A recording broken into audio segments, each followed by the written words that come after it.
Story রুমে আপনারা শুনেছেন বরেন গঙ্গোপাধ্যায়ের মামা শ্বশুরের বাড়ি।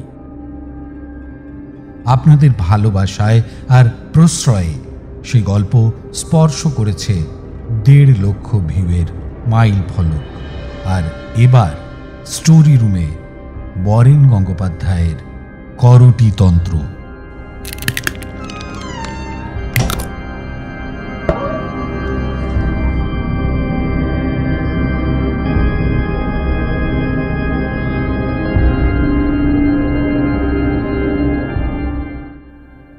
ছেলেবেলার কথা মনে পড়ে। তখন গলির মুখে অদ্ভুত একটা খেলা খেলতাম আমরা। হয়তো কোনো মন্থর গতির গাড়ি আসছে, আমরা টপাটপ মাথা আড়াল করে তারই পিছনে ব্যাঙের মতো পা তুলে ঝুলে পড়তাম। তারপর অনেক দূর অবধি ঝুলতে ঝুলতে এগিয়ে যেতাম। ড্রাইভারজি টের পেলে বা তাড়া করলে আমরা হাত পা ছেড়ে চিৎপাত হয়ে পড়তাম। আবার সঙ্গে সঙ্গে রবারের পুতুলের মতো লাফিয়ে উঠে হাততালি দিয়ে চেঁচিয়ে উঠতাম, হো হো হুররে।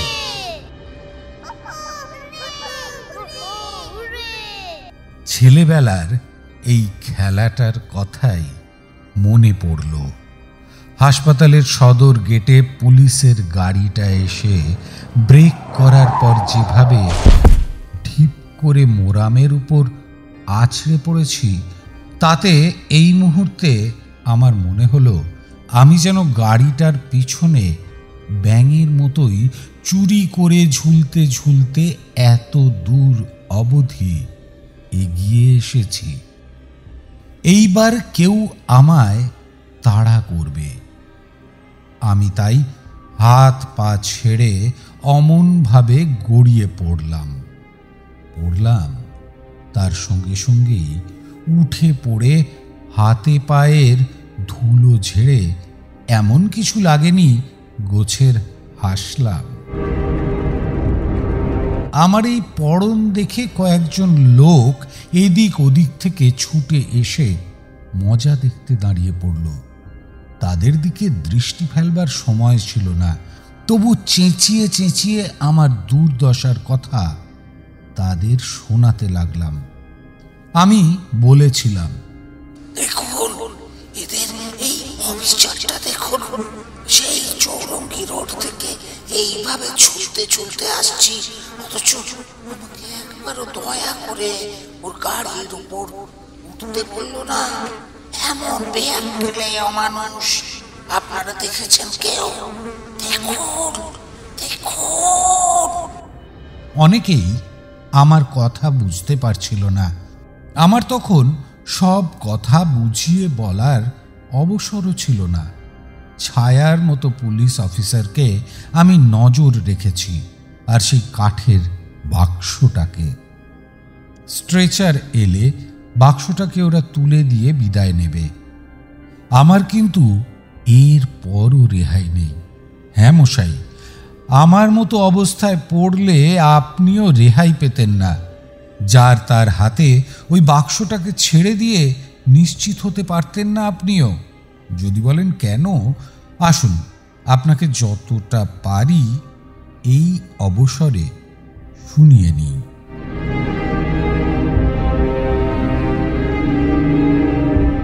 এসপ্ল্যানেডের কাছে অলস ভঙ্গিতে দাঁড়িয়েছিলাম। এক পাশে ময়দান, অন্য পাশে দালান কোঠা। ফুচকাওয়ালা, বেকারবাবু কিংবা প্রেমিক প্রেমিকা এদিক ওদিক অনেকক্ষণ ধরে ঘাড় ঘুরিয়ে এক ঝাঁক কাকের ঝগড়া দেখলাম বেচারা একটা ডানা ভাঙা কাকের দিকে অন্য সব কাকগুলি শোঁ শোঁ করে এগিয়ে এসে ঠক্কর মারছে। আমার মনে হলো বহুদিন আমি এমন দৃশ্য দেখিনি। দেখতে দেখতে ওরা আমার দৃষ্টি থেকে অনেক দূর অবধি চলে যাওয়ার পর হঠাৎ একটা দুর্ঘটনা ঘটল। গাঁক গাঁক করে একটা বাস ছুটে এলো আমার দিকে। তারপর হ্যাঁ, প্রচণ্ডভাবে থেমে পড়ার চেষ্টা করলো বাসটা। পুরোপুরি থেমে যাবার চেষ্টা করা সত্ত্বেও চিকন একটা শব্দ করে বেশ কিছুটা এগিয়ে গেল, তারপর থামল।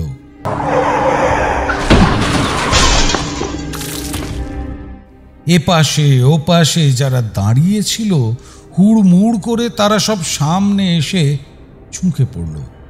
কি এমন ঘটনা ঘটতে পারে? দেখলাম সবাই কেমন ফ্যাকাশে ভাবে ওর চোখের দিকে তাকাচ্ছে। বাস থেকে হুড়মুড় করে তড়িৎ বেগে সকলে নেমে পড়তে শুরু করেছে। আমার পাশের লোকটিকে শুধলাম। তিনি কোনো উত্তরই দিলেন না।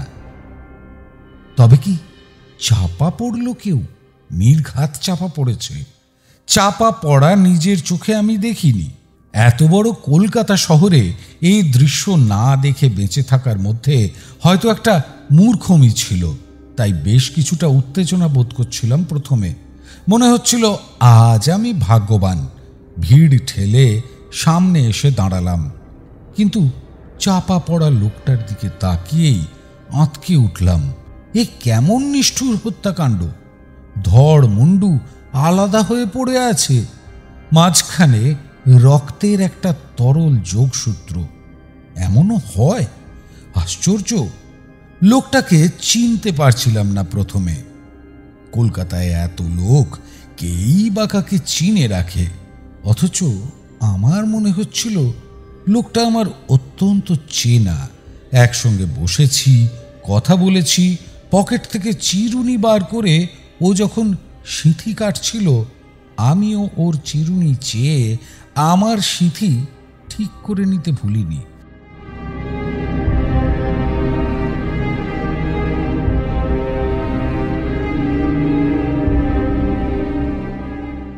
অথচ আমার মনে হচ্ছিল অমন ধারা যে লোকটাকে আমি চিনতাম তার ধড় আর মুন্ডু আলাদা ছিল না।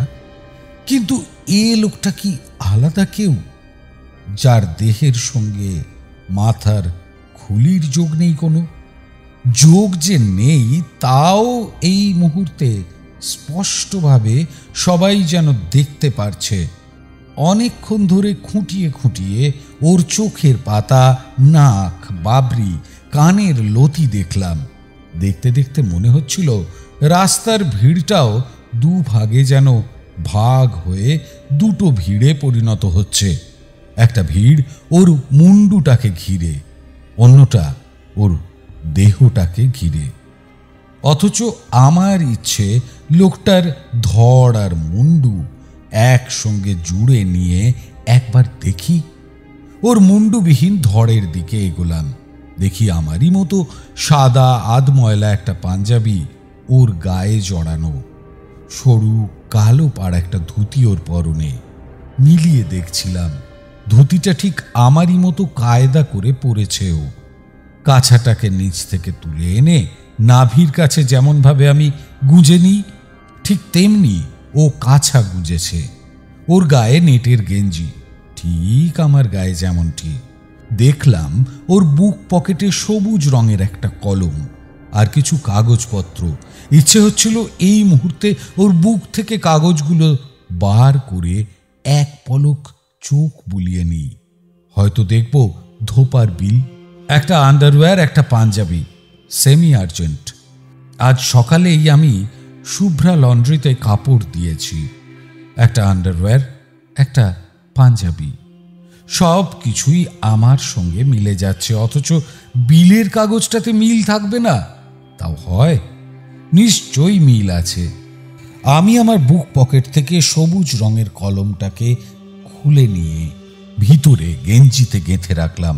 তারপর পকেট থেকে কাগজ বার করে এক এক করে দেখতে লাগলাম। দেখলাম একটা হিজিবিজি আঁকা ছবির কাগজ। ছবিটা আমি দৈনিক কাগজ থেকে দেখে আঁকবার চেষ্টা করেছিলাম এক সময়। কখন করেছিলাম ঠিক মনে পড়ছিল না। তবু সেই মারোয়ারি ব্যক্তিটি কিভাবে বেবি ফুড আগলে বসে আছে দেখতে আমার এক মুহূর্তে খানিকটা কৌতুক বোধ হচ্ছিল। মনে হলো চাপা পড়া এই লোকটার বুক পকেটেও আমারই মতো একটা হিজিবিজি আঁকা ছবির কাগজ রয়েছে। আমি এখন ওর পকেট থেকে কাগজ বার করে নিলেই দেখতে পাবো একটা বিপুল দেহি মারোয়ারি দৈত্যের মতো বেবি ফুড আগলে বসে আছে। ছবির নিচে কি যেন একটা ক্যাপশন ছিল, মনে নেই। অনেকক্ষণ পর মনে হলো চাপা পড়া এই লোকটা যেন আমারই এক প্রতিবিম্ব। আমি যেন আয়নায় দেখছিলাম নিজেকেই, একটা ভাঙা আয়নায়, যার বড় টুকরোয় ধড় অবধি দেখা যাচ্ছে, ছোট টুকরোয়েও পাশে মুন্ডুটাকে আলাদাভাবে দেখা যাবে। তবে কি সত্যি সত্যি আমিই বাঁশের নিচে চাপা পড়েছি? কেমন একটা উত্তেজনা আমার সর্বদেহে বিদ্যুতের মতো খেলে গেল। আমি তখন দেহের দিকটা ছেড়ে মুন্ডুর দিকটায় এগোতে চেষ্টা করলাম। গিজগিজে মাছির মতো ভিড় জমেছে। ভিড় ঠেলে অনেক কষ্টে আমি মুন্ডুটার কাছাকাছি এগিয়ে এলাম।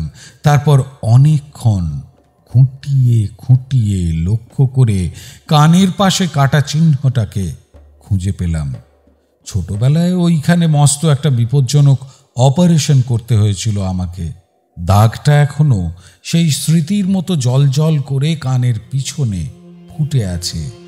দেখলাম মুন্ডুটার কানের পাশেও ঠিক একই ধরনের কাটা একটা দাগ। দাগ দেখার পর আমার আর সন্দেহই রইল না, আমি তাহলে বাসের নিচে চাপা পড়েছি। হ্যাঁ, আমি। ওই মুন্ডুটা আমারই। মুন্ডু শব্দটা উচ্চারণ করতে কেমন একটা নীচতা আমাকে ঘিরে ধরল, তাই প্রতিশব্দ খুঁজতে লাগলাম। মুন্ডুর প্রতিশব্দ, মস্তক, মাথা, মস্তিষ্ক, করটি করটি করটি, কথাটা মনে পড়তে কেমন যেন হাত পা হিম হয়ে আসতে লাগলো।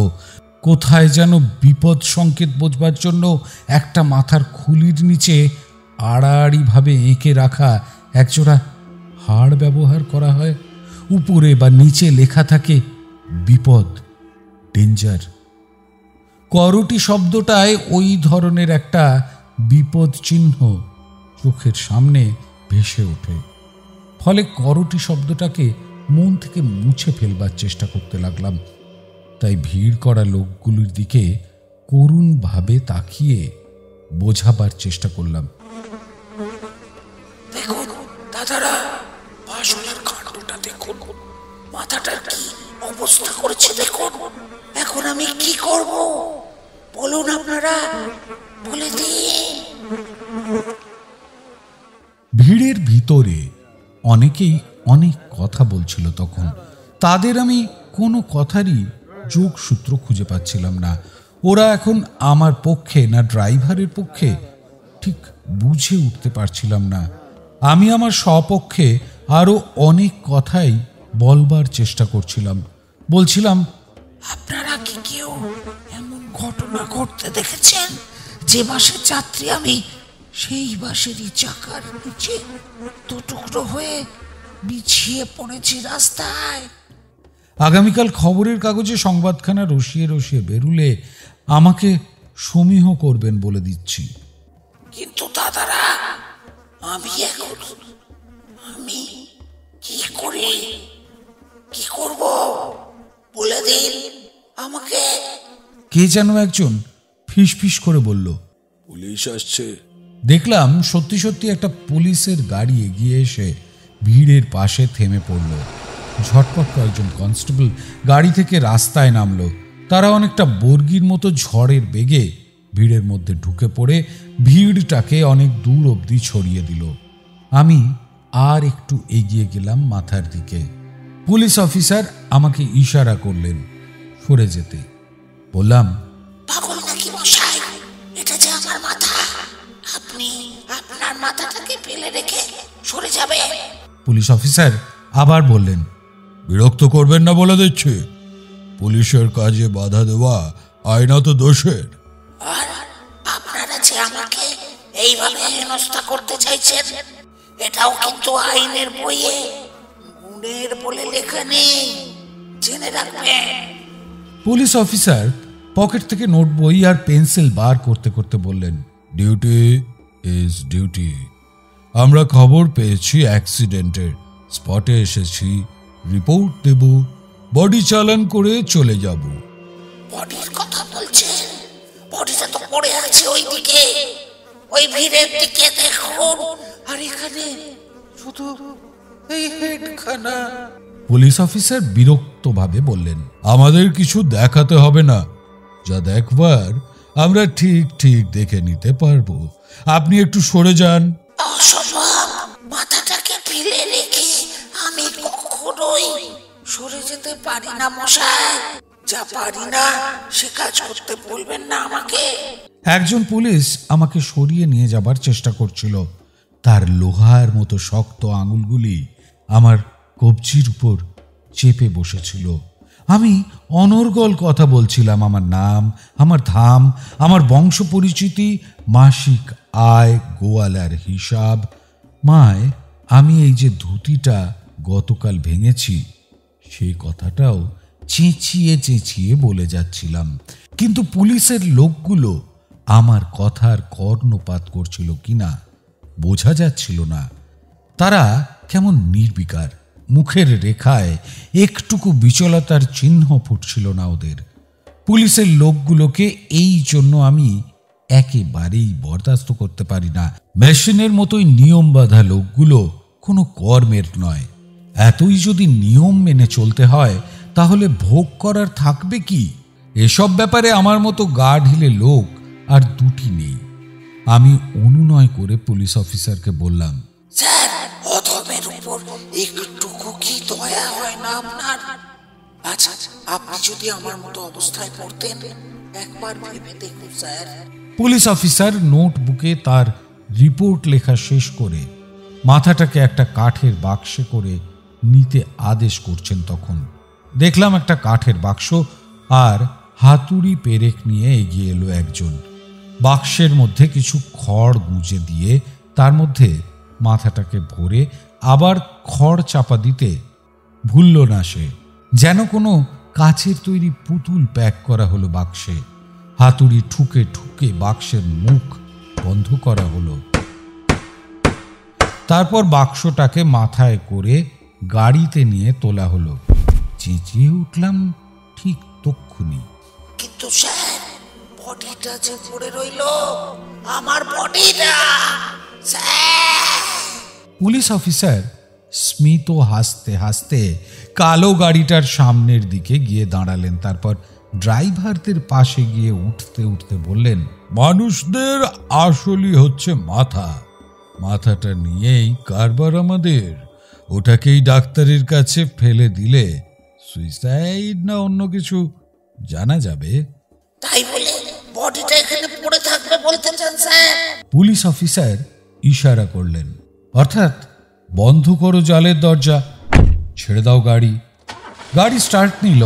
আমি, বুঝলেন কি না মশাই, বেগতিক দেখে এইভাবে ঝুলতে ঝুলতে একটু দম নেবার জন্য আমি থামলাম। দেখছিলাম মজা দেখবার জন্য হাসপাতালের চত্বরে বেশ কিছু মানুষের ভিড় জমে গেছে এবং স্ট্রেচার নিয়ে দুজন ধাঙড় গোছের লোক গাড়ির সামনে এসে দাঁড়িয়েছে। দেখছিলাম বাক্সটাকে দেখবার জন্য ভিড়টা বেশ চঞ্চল হয়ে উঠেছে। গিয়ে স্ট্রেচার ওলার কাজ ঘেঁষে দাঁড়ালাম। পুলিশ অফিসার আবার আমাকে দেখে বিরক্তি প্রকাশ করলেন। আমি কোনো গ্রাহ্যই করলাম না। তারপর একে একে দেখলাম কাঠের বাক্সটাকে স্ট্রেচারে তোলা হলো।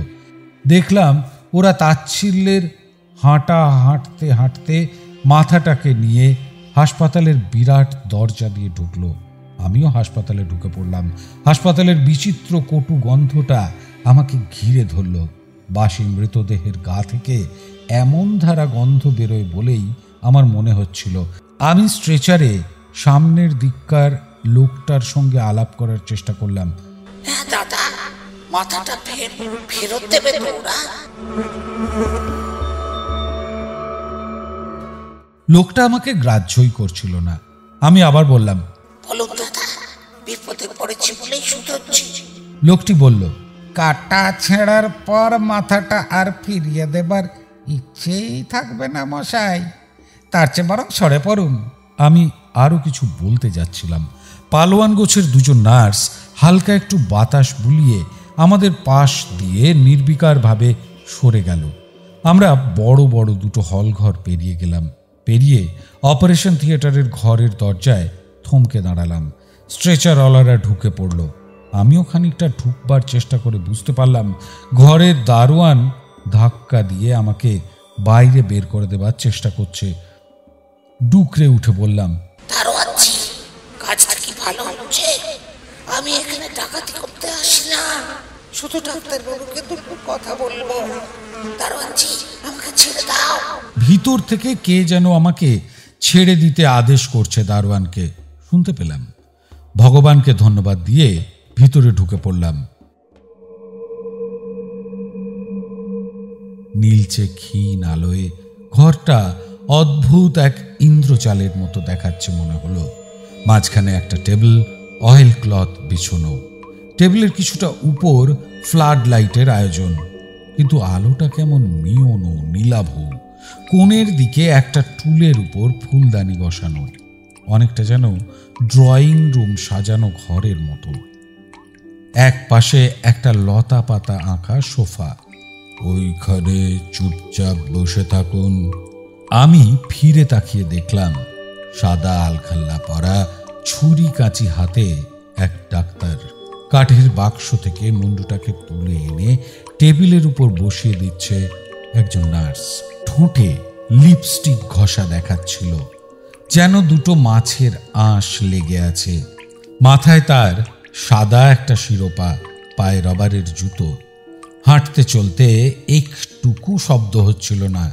ডাক্তার সাহেব আবার আমাকে সোফার উপর বসে থাকতে বললেন। আমি সুবোধ বালকের মতো বসলাম।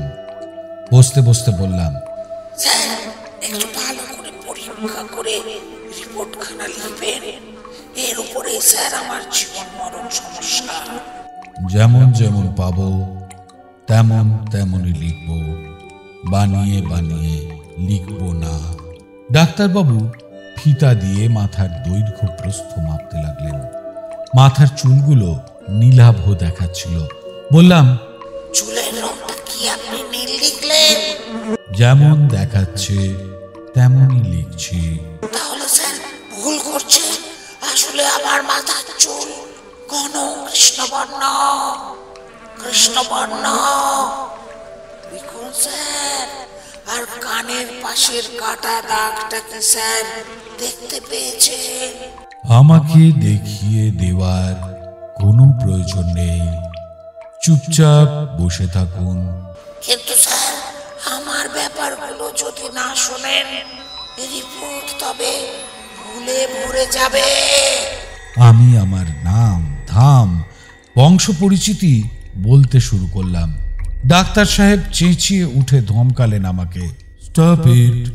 এখানে এসে গোলমাল করা আমি পছন্দ করি না। আমার সম্পর্কে কেউ ভুল কথা লিখে রাখবে, এটাও স্যার আমি পছন্দ করি না। আমার কথা স্যার আপনাকে শুনতেই হবে।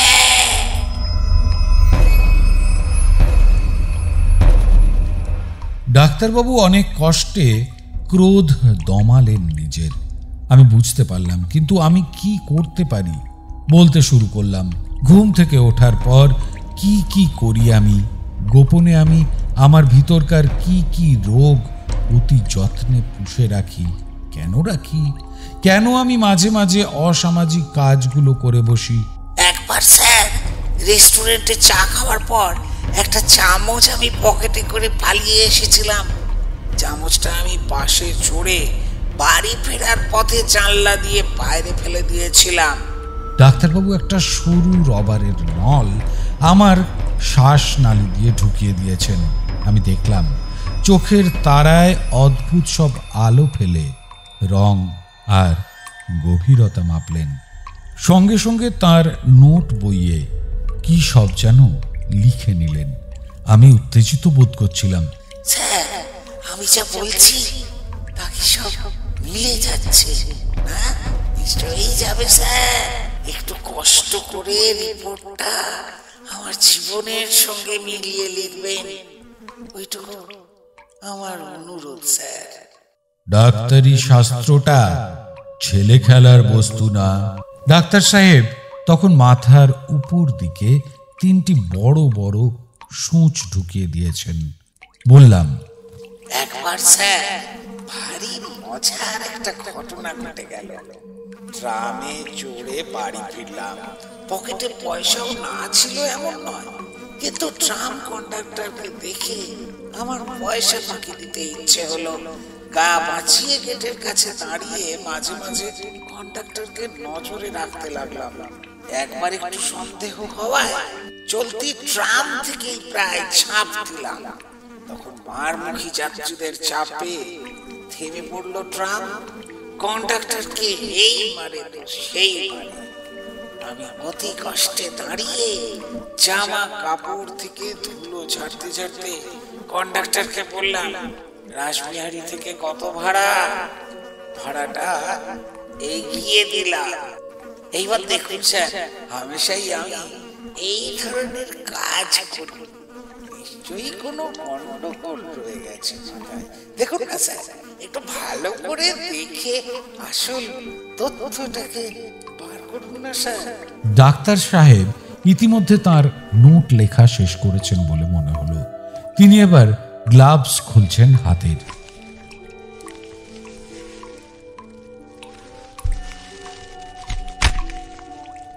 এত তাড়াতাড়ি তার পরীক্ষা করা হয়ে গেল দেখে আমি খানিকটা বিমূঢ় হয়ে পড়েছিলাম।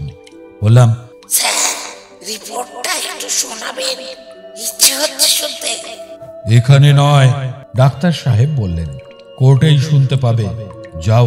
ডাক্তার আর নার্স তোয়ালে সাবান দিয়ে হাত ধোবার জন্য পাশের বাথে ঢুকলেন। এইবার ফাঁকা ঘর, নীল আলোটা যেন আরো গভীর হয়ে আসছিল। আমি ধীরে ধীরে টেবিলের সামনে এগিয়ে এলাম। এইবার ওরা মাথাটা নিয়ে কি করবে? ওদের কাছে এ মাথার মূল্য নেই কোনো, কিন্তু আমার কাছে? তবে কি এই ফাঁকে মাথাটা নিয়ে পালিয়ে যাওয়া উচিত আমার? অত্যন্ত সন্তর্পণে চারপাশে আর একবার তাকালাম। ঘন নীল রঙে আচ্ছন্ন হয়ে আছে দেয়ালগুলি, শুধু নীল আর নীল। বাথরুমে ছটছড় করে জল পড়ছে। যা করার এই অবসরেই করা উচিত। আর দেরি করতে সাহস হলো না। মাথাটাকে টপ করে টেবিলের ওপর থেকে তুলে নিলাম। তারপর দরজার দিকে এগিয়ে এলাম। আর ঠিক এই সময় বুঝতে পারলাম দরজার সামনে কুকুরের মতো পাহারা দিচ্ছে যে দারোয়ানটা, সে এবার ভিতরে ঢুকছে। আমার হাত পা কেমন থরথর করে কেঁপে উঠল। এই বুঝি ধরা পড়ে গেলাম। শেষ চেষ্টাটুকু বুঝি বিফলই হয়ে গেল। আমি দরজার পাশেই শোরুমের পুতুলের মতো মাথাটাকে গলার কিছু উপরে দুই হাতে ধরে রেখে দাঁড়ালাম, যেন মুখের সামনে দুই হাতে একটা মুখোশ ধরে রেখেছি। দারোয়ানজি ঘরে ঢুকেই আমাকে দেখতে পেল। ওই এই মশাই, একা একা কি হচ্ছে এখানে? আমি অপরাধীর মতো মাথাটাকে একইভাবে ধরে রেখে ঘর থেকে বেরিয়ে এলাম। বাইরেও মনে হলো রেহাই নেই। হাসপাতালের চাতালে অনেকেই এদিক ওদিক চলাফেরা করছে। ওরা সব ধরে ফেলবে না তো আমাকে? বেগতিক দেখে মাথাটাকে ঘাড়ের ওপর বসিয়ে রেখে ছুটতে ছুটতে হাসপাতাল থেকে বেরিয়ে এলাম।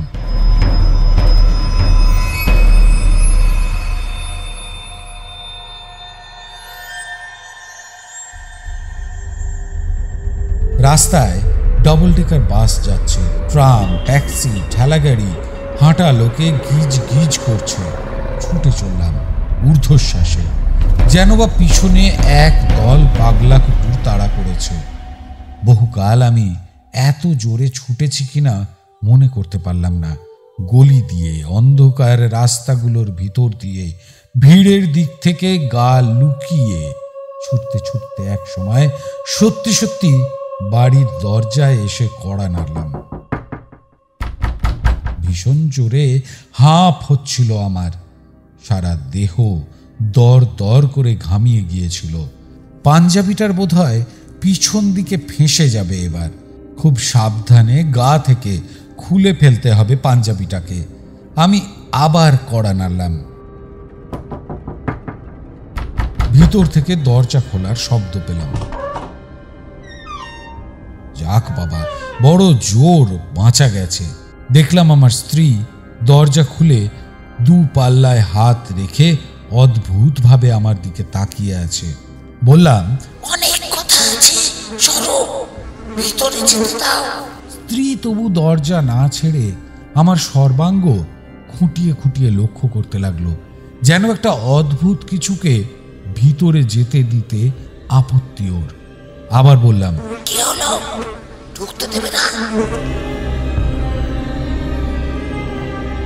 স্ত্রী এবার পুরুষালী ঢঙে হেসে গড়িয়ে পড়তে পড়তেই রাস্তা করে দিল আমাকে। আমি ভিতরে ঢুকে দরজা বন্ধ করে দিতে দিতে শুধলাম, অমন ভাবে হাসছো যে? হাসবো না তো কি কাঁদবো নাকি? কি অদ্ভুত করেছো চেহারাটাকে। যাও আয়নায় গিয়ে একবার দেখে এসো নিজেকে। টলতে টলতে ঘরে আয়নার সামনে এসে দাঁড়ালাম। দাঁড়িয়ে নিজেকে দেখে আমারও হাসি পেয়ে যাচ্ছিল। হায় কপাল, তাড়াতাড়ি করতে গিয়ে মাথাটাকে আমি ঘাড়ের উপর উল্টো করে বসিয়ে ফেলেছি। হবে না কেন, এ সময় কারো মাথা ঠিক থাকে? তাড়াতাড়ি আবার ওটাকে তুলে নিয়ে ঠিক মতো দেখে শুনে বসিয়ে নিলাম।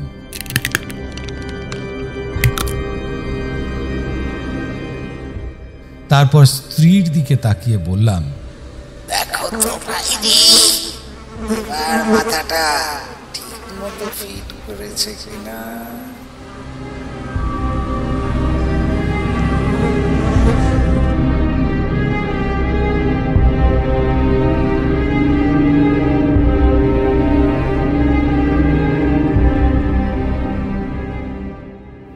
এতক্ষণ শুনলেন বরেন গঙ্গোপাধ্যায়ের গল্প করটি তন্ত্র।